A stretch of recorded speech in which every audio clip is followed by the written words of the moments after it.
ആതുരപൂർണ പ്രശോഭിതം ഈ ജീവിതം, ആർദ്രമാം ദൈവസ്നേഹം നിറയും പൂവനം.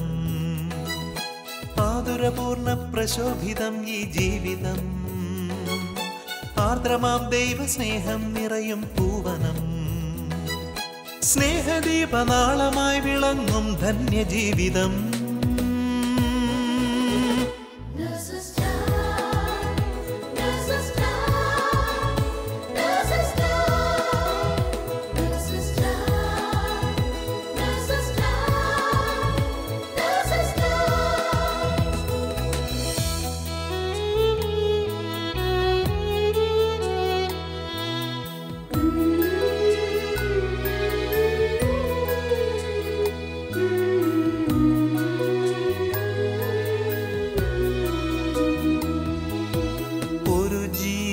ഭൂവിൽ പിറക്കുമ്പോൾ ഇരു കൈയും നീട്ടി വാങ്ങുന്നീ മാലാഖമാർ. ഒരു ജീവൻ മണ്ണിൽ പൊലിയുമ്പോൾ അരികെ ശാന്തമായ യാത്രയാക്കിയിടും ഭൂവിലെ മാലാഖമാർ.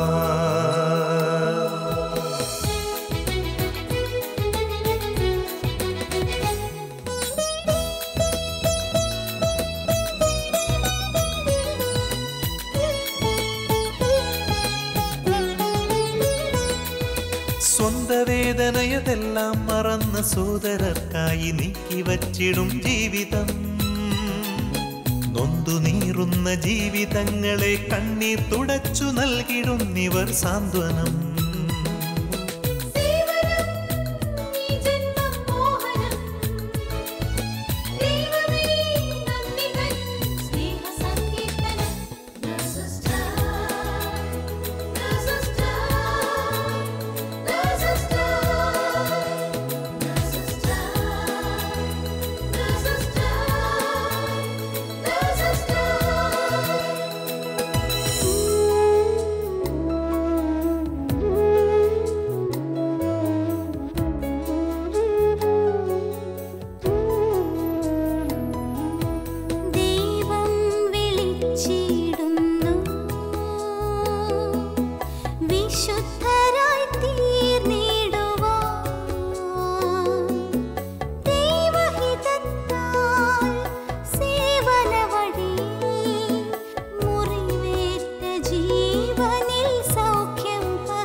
തന്നിരുളിൽ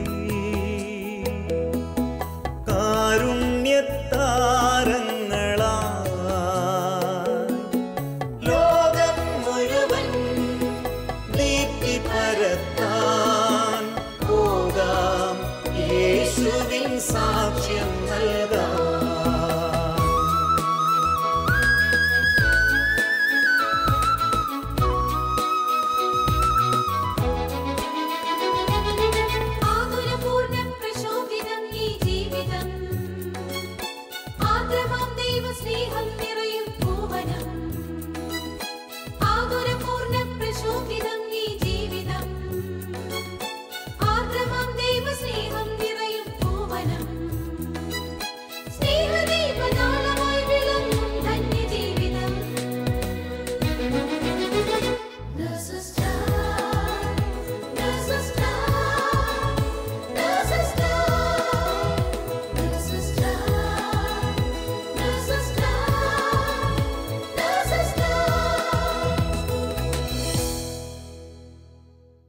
ഈശോ മിശിഹായ്ക്ക് സ്തുതിയായിരിക്കട്ടെ. ദൈവത്തെ സ്നേഹിക്കുന്നവർക്ക്, അവിടുത്തെ പദ്ധതി അനുസരിച്ച് വിളിക്കപ്പെട്ടവർക്ക് അവിടുന്ന് എല്ലാം നന്മയ്ക്കായി പരിണമിപ്പിക്കുന്നു. നാം ഇപ്പോൾ കടന്നു പോകുന്ന ജീവിത സാഹചര്യം എന്തു തന്നെയായാലും അതെല്ലാം ദൈവിക പദ്ധതിയുടെ ഭാഗമാണെന്ന് മനസ്സിലാക്കുവാനുള്ള വലിയ കൃപ ഈശോ നമുക്ക് നൽകട്ടെ എന്ന് പ്രാർത്ഥിച്ചുകൊണ്ട് ഇന്നത്തെ നഴ്സസ് ടൈമിലേക്ക് നിങ്ങൾ ഓരോരുത്തരെയും സ്വാഗതം ചെയ്യുന്നു.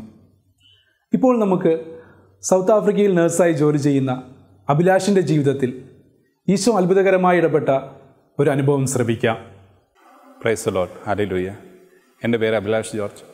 ഞാൻ 2010 നവംബർ തൊട്ട് സൗത്ത് ആഫ്രിക്കയിൽ നഴ്സായിട്ട് ജോലി ചെയ്യുന്നു.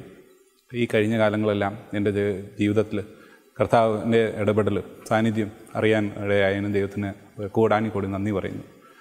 2016 നവംബറിൽ എൻ്റെ ഭാര്യയായ അനു പീറ്ററിന് ബ്രെയിൻ ട്യൂമർ എന്ന് പറഞ്ഞ അസുഖം ഞങ്ങൾ പരിശോധിച്ച് കണ്ടെത്തി. തുടർന്ന് അതിൻ്റെ സൗത്ത് ആഫ്രിക്കയിൽ എമർജൻസി സിറ്റുവേഷൻ എല്ലാം കഴിഞ്ഞ് ICUയിൽ അഡ്മിഷനും കാര്യങ്ങളൊക്കെ കഴിഞ്ഞ് ക്രേനിയോട്ടമിയൊക്കെ കഴിഞ്ഞ് ഞങ്ങൾ നാട്ടിൽ മടങ്ങിയെത്തി. അത് ട്യൂമർ മൊത്തത്തിൽ റിമൂവ് ചെയ്യാനുള്ള ട്രീറ്റ്മെൻറ്റിലോട്ട് ഞങ്ങൾ ആസ്റ്റർ മെഡിസിറ്റിയിലോട്ട് വന്നു. ഡോക്ടർ ദിലീപ് പണിക്കർ അതിനെ ഓപ്പറേറ്റ് ചെയ്ത് ബയോപ്സി ചെയ്ത് കഴിഞ്ഞിട്ട് അത് ഞങ്ങൾ മനസ്സിലാക്കിയത് ഗ്ലയോബ്ലാസ്റ്റോമ മൾട്ടിഫോർ ഗ്രേഡ് 4 ക്യാൻസർ ആണെന്നുള്ള ഒരു വലിയ വിഷമവും പ്രയാസവും കഷ്ടപ്പാടും ഒക്കെ ഞങ്ങൾ കടന്നുപോയി. അത് കഴിഞ്ഞിട്ട് അത് കീമോയും റേഡിയേഷനും ഒക്കെ കഴിഞ്ഞിട്ട് ഞങ്ങൾ ഈ പറഞ്ഞ പോലെ 3 ക്രേനിയോട്ടമി അനു പീറ്റർ ഇതിൻ്റെ ഇടയ്ക്കൂടെ കാര്യങ്ങൾ കഴിഞ്ഞു. അത് കഴിഞ്ഞിട്ട് ഇതിൻ്റെ ഇടയ്ക്ക് ഞങ്ങൾ പ്രാർത്ഥനയും ധ്യാനവും ഉപവാസവും കുമ്പസാരവും കുർബാനയും ഒക്കെ ആയിട്ട് ഞങ്ങൾ നല്ലൊരു ക്രിസ്തീയ ജീവിതം ജീവിക്കാൻ ഞങ്ങൾ ആഗ്രഹിച്ചു, ഞങ്ങൾ ശ്രമിച്ചു. 2017 സെപ്റ്റംബറിൽ ഞങ്ങൾ വീണ്ടും സ്കാൻ ചെയ്ത് പരിശോധിച്ചപ്പോൾ ആ ട്യൂമർ കർത്താവായി ദൈവം, നമ്മുടെ ജീവിക്കുന്ന ദൈവം ഞങ്ങളുടെ ജീവിതത്തിൽ ഇടപെട്ട് പരിപൂർണമായി സൗഖ്യപ്പെടുത്തി. മൊത്തത്തിൽ അത് ട്യൂമർ അപ്രത്യക്ഷപ്പെട്ടു. അനു ഇപ്പോൾ ഇന്നത്തെ ദിവസം നല്ല ഹെൽത്തി ആയിട്ട് നല്ല ആരോഗ്യപരമായ രീതിയിൽ തിരിച്ച് ജീവിതത്തിലോട്ട് വന്നിരിക്കുന്നു. ഈ പ്രത്യേകിച്ച് ജ്ഞാനത്തിലെ പുസ്തകം 12-ാമത്തെ വചനം പ്രത്യേകിച്ച് ഈ സാഹചര്യത്തിൽ ഞാൻ പറയാൻ ആഗ്രഹിക്കുന്നു. മരുന്നോ ലേഹ്യമോ ഔഷധമൊന്നുമല്ല, കർത്താവിൻ്റെ തിരുവചനമാണ് നമ്മളെ ഓരോരുത്തരെ സുഖപ്പെടുത്തുന്നതെന്ന് ഉള്ള വചനം ഞങ്ങളുടെ ജീവിതത്തിൽ പ്രാവർത്തിയാക്കി ഞങ്ങൾ അനുഭവിച്ച് വന്ന വചനമാണ് നമ്മുടെ ഓരോരുത്തരെ സുഖപ്പെടുത്തുന്നതെന്നുള്ള ഒരു സത്യം നിങ്ങളെല്ലാവരോടും പങ്കുവയ്ക്കുന്നു. നഴ്സസ് മിനിസ്ട്രിയിലോട്ട് വരാനുള്ള ഒരു വലിയ ഇൻസ്പിറേഷൻ അതുകൊണ്ട് തന്നെയായിരുന്നു എനിക്ക് എൻ്റെ ജീവിതത്തിലും ആയത്. 2017 നവംബർ തൊട്ട് ഞങ്ങൾ സൗത്ത് ആഫ്രിക്കയിൽ ഒരു ചെറിയ കൂട്ടായ്മയായിട്ട് ഞങ്ങൾ നഴ്സസ് മിനിസ്ട്രി ശക്തമായിട്ട് മുമ്പോട്ട് പോകുന്നു. എല്ലാ മാസത്തിൽ കുറഞ്ഞ ഒരു തവണയെങ്കിലും ഞങ്ങൾ നഴ്സസ് മീറ്റിൻ്റെ ഒരു പ്രാർത്ഥന ഞങ്ങളുടെ കൂട്ടായ്മയിലുണ്ട്. ഞങ്ങളുടെ കൂട്ടായ്മേനെ ദൈവം ഇനി വളർത്തട്ടെ. അതുപോലെ തന്നെ നഴ്സസ് മിനിസ്ട്രിക്ക് അതുപോലെ തന്നെ പ്രാർത്ഥനയും ആശംസയും നേരുന്നു. നന്ദി. Praise the Lord.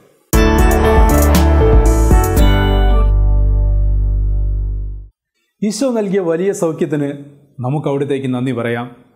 അഭിലാഷിൻ്റെ ജീവിതത്തിലൂടെ നമ്മുടെ ദൈവത്തിന് ഒന്നും അസാധ്യമല്ലെന്ന് ഒരിക്കൽ കൂടി നാം തിരിച്ചറിയുകയുണ്ടായി. ഇനി നമുക്ക് അജ്മാൻ നഴ്സസ് മിനിസ്ട്രിയിലെ റാണി സിസ്റ്ററിനെ ശ്രവിക്കാം. ത്രിയേകനാമത്തിന് മഹത്വം ഉണ്ടായിരിക്കട്ടെ. ഇന്നിവിടെ നമുക്ക് തിരസ്കരിക്കപ്പെട്ട സ്നേഹത്തെക്കുറിച്ച് ഒരു നിമിഷം ചിന്തിക്കാം. ഹോസിയ പ്രവാചകൻ്റെ പുസ്തകം 11-ാം അധ്യായം. ഇസ്രയേൽ ശിശുവായിരുന്നപ്പോൾ ഞാൻ അവനെ സ്നേഹിച്ചു. ഈജിപ്തിൽ നിന്ന് ഞാൻ എൻ്റെ മകനെ വിളിച്ചു. ഞാൻ അവരെ അടുക്കലേക്ക് വിളിക്കും തോറും അവർ എന്നിൽ നിന്ന് അകന്നു പോകുകയാണ് ചെയ്തത്. അവർ ബാൽ ദേവന്മാർക്ക് ബലിയും വിഗ്രഹങ്ങൾക്ക് ധൂപവും അർപ്പിച്ചു പോകുന്നു. ഇവിടെ ഇത് ഈശോയ്ക്ക് വേദനീയജനകമായ നിമിഷങ്ങളാണ്. നമുക്കൊന്ന് ചിന്തിക്കാം, ഇതുപോലെ ഈശോയെ തിരസ്കരിക്കപ്പെട്ട അവസരങ്ങൾ ഇതുപോലെ നമ്മൾക്കുണ്ടാകാറുണ്ടോ എന്ന്. ഇവിടെ നേഴ്സുമാരായ നമ്മൾ ഓരോരുത്തരും വീണ്ടും ചിന്തിക്കേണ്ടിയിരിക്കുന്നു. നമ്മൾ ഇതുപോലുള്ള നിമിഷങ്ങൾ ഈശോയെ ഏതൊക്കെ നിമിഷങ്ങളിൽ ഈശോയിൽ നിന്നും ഈശോയെ തള്ളിപ്പറഞ്ഞ നിമിഷങ്ങളുണ്ട് എന്ന്. ഒരു വിധത്തിൽ പറഞ്ഞാൽ പെട്ടെന്ന് എൻ്റെ മനസ്സിലേക്ക് കടന്നു വരുന്നു, ഈശോയെ തള്ളിപ്പറയുന്ന നിമിഷങ്ങൾ എങ്ങനെയാണ് ഉണ്ടാകുന്നത്. പ്രത്യേകിച്ച് നമ്മൾ ശുശ്രൂഷിക്കുന്ന രോഗികളിൽ ഈശോയെ കാണാതെ പോകുന്ന നിമിഷങ്ങളാണ് നമ്മൾക്ക് ഇങ്ങനെയുള്ള സാഹചര്യങ്ങളിലേക്ക് നമ്മൾ വീണുപോകാൻ കാരണമാകുന്നത്. ഒരു ഹോസ്പിറ്റലിൽ നടന്ന ഒരു സംഭവം ഞാനിപ്പോൾ ഓർക്കുകയാണ്. ഒരു 300 കിലോ ഭാരം ഉള്ള ഒരു മധ്യവയസ്കനായ ഒരു ബെഡ് റിഡൻ പേഷ്യൻ്റ് ഹോസ്പിറ്റലിൽ ഞങ്ങളുടെ വാർഡിൽ അഡ്മിറ്റ് ആകുകയുണ്ടായി. അതായത് ആ മകൻ കോൺഷ്യസ് ആണ്, ആ മകൻ എല്ലാം സംസാരിക്കുവാൻ പറ്റും, പറയുവാൻ കഴിയും. പക്ഷേ ആ മകൻ്റെ ആവശ്യങ്ങൾക്ക് മറ്റുള്ളവരുടെ സഹായം വേണ്ടി വന്നിരുന്നു. ഇങ്ങനെയിരിക്കെ കുറഞ്ഞത് ആ മകനെ ഒന്ന് തിരിച്ചു കിടത്താൻ പോലും 4 പേരുടെ സഹായം വേണം. അതുകൂടാതെ തന്നെ ഹോസ്പിറ്റലിലെ ബെഡ് അതുപോലുള്ള 2 ബെഡ് ചേർത്ത് വെച്ചാൽ മാത്രമേ ആ മകനെ ബെഡിൽ നിന്നും ഒരു സൈഡിലേക്ക് തിരിക്കുവാൻ പോലും കഴിയുമായിരുന്നുള്ളൂ. ആ മകനെ തിരിക്കുമ്പോഴുള്ള അസഹ്യമായ ആ സ്മെല്ല് സഹിക്കാൻ മേലാത്തതായിരുന്നു. ഇങ്ങനെ ആ മകനെ കെയർ ചെയ്യുന്ന ഒരു ദിവസം ഞാനൊരു മകളിൽ നിന്നും കേൾക്കുവാനിടയായി, എൻ്റെ പ്രൊഫഷൻ ചേഞ്ച് ചെയ്യേണ്ട കാലം അതിക്രമിച്ചിരിക്കുന്നുവെന്ന്. ഇവിടെ ഈശോയുടെ സ്നേഹം നമ്മൾക്ക് എവിടെയാണുണ്ടാകുന്നത്? ചെറുതും വലുതുമായി നമ്മൾ തള്ളിക്കളഞ്ഞ ഈ ഓരോ വാക്കുകൾ പോലും ഈശോയെ എത്രയധികം വേദനിപ്പിക്കുന്നുവെന്ന് നമ്മൾ ചിന്തിക്കാറുണ്ടോ? ഇതുപോലെ വീണ്ടും ഞാൻ ഓർക്കുകയാണ്, രോഗികളായി നമ്മുടെ മുമ്പിലേക്ക് കടന്നു വരുന്ന ഓരോരുത്തരെയും ഒന്ന് ചിന്തിച്ചു നോക്കുക. നമ്മൾ ഏത് പ്രകാരമാണ് അവരെ ശുശ്രൂഷിക്കുന്നത്? പ്രത്യേകിച്ച് ഹൃദയാഘാതം മൂലം പെട്ടെന്ന് നമ്മുടെ മുന്നിൽ കടന്നു വന്ന് കിടക്കുന്ന രോഗികൾ, അവരുടെ ജീവനു വേണ്ടി എത്ര വിലയാണുള്ളത്. അങ്ങനെയുള്ള നിമിഷങ്ങളിൽ പലപ്പോഴും നമ്മൾ ഒരു കാർഡിയാക് മസാജ് കൊടുക്കുന്നതിന് മുമ്പേ പലപ്പോഴും നമ്മൾ നമ്മളുടെ ആരോഗ്യത്തെയും നമ്മളുടെ ക്ഷീണത്തെയും പരിഗണിച്ചുകൊണ്ട് പലപ്പോഴും കാർഡിയാക് മസാജ് കൊടുക്കാതെ, അതായത് ആ പേഷ്യൻസിനെ ഏറ്റവും ഇമ്പോർട്ടൻ്റ് ആയിട്ടുള്ള നിമിഷങ്ങളാണത്, അപ്പോഴും നമ്മൾ കൊടുക്കാതെ മാറി നിന്നിട്ടില്ലയോ? ഇവിടെയൊക്കെ ഈശോയ്ക്ക് നമ്മൾ എന്ത് വിലയാണ് കൊടുത്തിരിക്കുന്നത്? അതായത് ഈശോ നമ്മളെ അവിടേക്ക് ഒരുക്കിയിരിക്കുന്നത്, ഈശോയാണ് നമ്മുടെ മുന്നിൽ കിടക്കുന്നതെന്ന് പലപ്പോഴും നമ്മൾ തിരിച്ചറിഞ്ഞിട്ടില്ല. ഇതുപോലുള്ള നിമിഷങ്ങളിൽ നമ്മൾ ചിന്തിക്കേണ്ടതായിട്ടുണ്ട്. ഇന്നല്ലെങ്കിൽ നാളെ നമ്മളോ നമ്മളുടെ ജീവിത പങ്കാളിയോ നമുക്കുള്ള ഓരോരുത്തരും വിലപ്പെട്ട മനുഷ്യരും ഇതുപോലുള്ള നിമിഷങ്ങളിൽ കൂടി കടന്നു പോകേണ്ടതായിട്ട് വരാറുണ്ട്. അതുകൊണ്ട് ഇങ്ങനെയുള്ള നിമിഷങ്ങളിലെല്ലാം ഈശോയുടെ സ്നേഹത്തെ നമ്മൾ തിരിച്ചറിയണം. ഒന്നുകൂടെ ചിന്തിച്ചാൽ ഇതുപോലെ ഈശോയുടെ വേലയ്ക്ക് വേണ്ടി ഇറങ്ങിത്തിരിക്കുന്ന നമ്മൾ ഓരോരുത്തരും, അതായത് നമ്മുടെ ഈശോയുടെ ശുശ്രൂഷയ്ക്ക് വേണ്ടി പല വിധത്തിൽ നമ്മുടെ ജോലിയിലാകാം, അല്ലാതെ നേഴ്സസ് മിനിസ്ട്രിയിലാകാം, എവിടെയായിരുന്നാലും ഈശോയുടെ വേലയ്ക്ക് വേണ്ടി നമ്മൾ ഇറങ്ങിത്തിരിക്കുമ്പോൾ നമ്മൾക്കും ഇതുപോലുള്ള തിരസ്കരണങ്ങൾ ഉണ്ടാകാം. ഒരു പക്ഷേ അത് നമ്മുടെ സമൂഹത്തിൽ നിന്നാകാം, ഹോസ്പിറ്റലുകളിൽ നിന്നാകാം, നമ്മൾ വേല ചെയ്യുന്ന ശുശ്രൂഷിക്കുന്ന ഓരോ ഇടങ്ങളിൽ നിന്നോ, നമ്മളുടെ കുടുംബത്തിൽ നിന്നോ, നമ്മുടെ സഹോദരങ്ങളിൽ നിന്നോ ആകാം.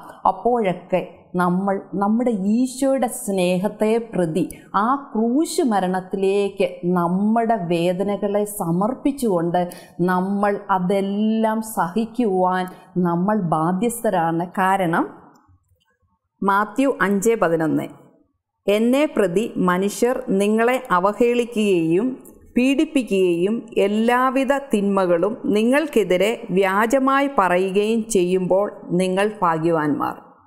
നിങ്ങൾ ആനന്ദിച്ചാഹ്ലാദിക്കുവിൻ, സ്വർഗത്തിൽ നിങ്ങളുടെ പ്രതിഫലം വലുതാകുന്നു.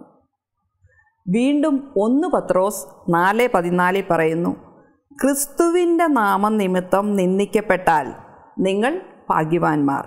എന്തെന്നാൽ മഹത്വത്തിൻ്റെ ആത്മാവ്, അതായത് ദൈവത്തിൻ്റെ ആത്മാവ് നിങ്ങളിൽ വസിക്കുന്നു. ഇവിടെ നമ്മൾ വിചാരിക്കണം, അതായത് ലോകത്തോടുള്ള മൈത്രി ദൈവത്തോടുള്ള ശത്രുതയാണ്.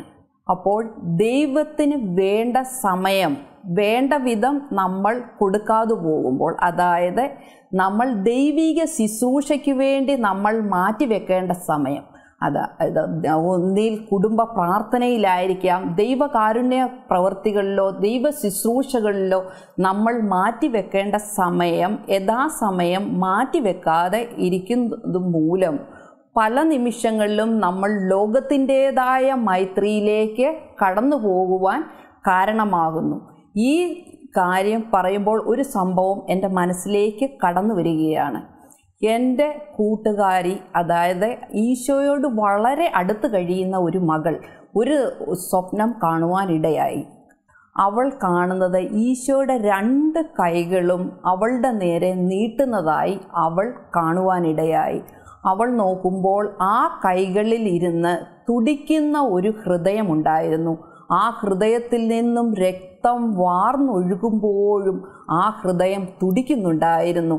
ഇത് കണ്ട് അവൾ ഈശോയോട് വളരെ അടുത്തായിരുന്നതിനാൽ ആ മകൾ ശക്തമായി ഈശോയോട് ഇരുന്ന് പ്രാർത്ഥിച്ചതിൻ്റെ ഫലമായി അവൾക്ക് കിട്ടിയ ഉത്തരം ഈ ലോകത്തിൻ്റേതായി ഈ മദ്യപാനം, മയക്കുമരുന്ന്, ഇതുപോലെ ഈ ലോകത്തിൻ്റെ ചെറുതും വലുതുമായ പാപങ്ങൾക്ക് അടിമയായി ഓടിപ്പോകുന്ന മക്കളെ ഓർത്ത് ഈശോയുടെ ഹൃദയം വേദനിച്ച് തുടിക്കുന്ന ആ ഹൃദയമാണ് അവൾക്ക് കാണിച്ചു കൊടുത്തത്.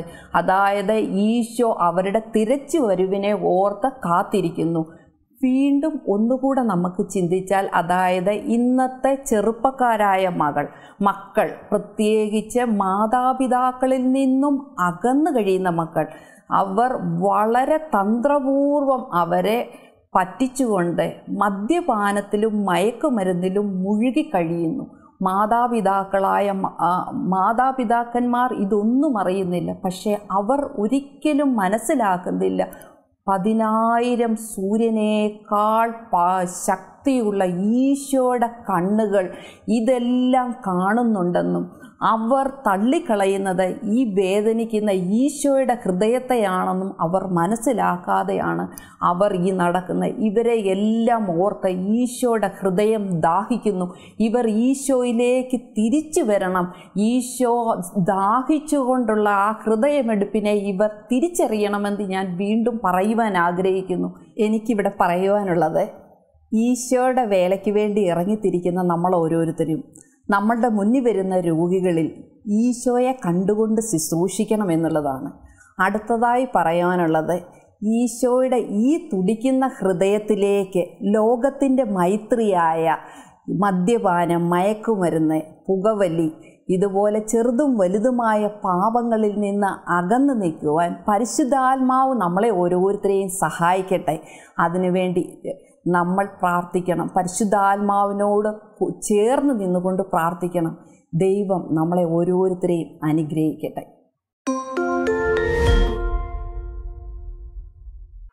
നമ്മുടെ നഴ്സിംഗ് ശുശ്രൂഷയിൽ എങ്ങനെയാണ് നാം ദൈവത്തെ തള്ളിപ്പറയുകയും വേദനിപ്പിക്കുകയും ചെയ്യുന്നതെന്നും യഥാർത്ഥത്തിൽ എങ്ങനെയാണ് നാം ശുശ്രൂഷ ചെയ്യേണ്ടതെന്നും റാണി സിസ്റ്ററിലൂടെ നമുക്ക് പറഞ്ഞു തന്ന നമ്മുടെ നല്ലവനായ ദൈവത്തിന് നമുക്ക് നന്ദി പറയാം. പ്രിയമുള്ളവരെ, വിശ്വസിച്ചാൽ നാം ദൈവമഹത്വം ദർശിക്കും. നാം ശുശ്രൂഷിക്കുന്ന രോഗികളെ ആ വിശ്വാസത്തിലേക്ക് നയിച്ചാൽ അവരും ആ മഹത്വം ദർശിക്കും. അങ്ങനെ വിശ്വാസം നഷ്ടപ്പെട്ട അനേകം രോഗികളെ ദൈവവിശ്വാസത്തിലേക്ക് അടുപ്പിക്കാനുള്ള കൃപയ്ക്കായി ലോകമെമ്പാടുമുള്ള എല്ലാ നഴ്സുമാരെയും അവരുടെ കുടുംബങ്ങളെയും പരിശുദ്ധ അമ്മയുടെ വിമല ഹൃദയം വഴി ഈശോയ്ക്ക് സമർപ്പിച്ച് നമുക്ക് പ്രാർത്ഥിക്കാം. ഓരോ നഴ്സും ഒരു വിശുദ്ധയായി തീരട്ടെ. ദൈവമാതാവും ഞങ്ങളുടെ അമ്മയുമായ കന്യകാമറിയമേ, ഫാത്തിമാനാഥേ, എന്നെയും എൻ്റെ കുടുംബത്തെയും തിരുസഭയെയും മാനവകുലത്തെയും ലോകമെമ്പാടുമുള്ള നേഴ്സുമാരെയും അങ്ങേ വിമല ഹൃദയത്തിന് പ്രതിഷ്ഠിക്കുന്നു. അങ്ങേ ശക്തിയുള്ള സംരക്ഷണത്തിൽ ഞങ്ങളെ കാത്തുകൊള്ളണമേ. ആത്മീയവും ശാരീരികവുമായ സകല അപകടങ്ങളിലും ക്ലേശങ്ങളിലും നിന്ന് ഞങ്ങളെ രക്ഷിച്ചു കൊള്ളണമേ.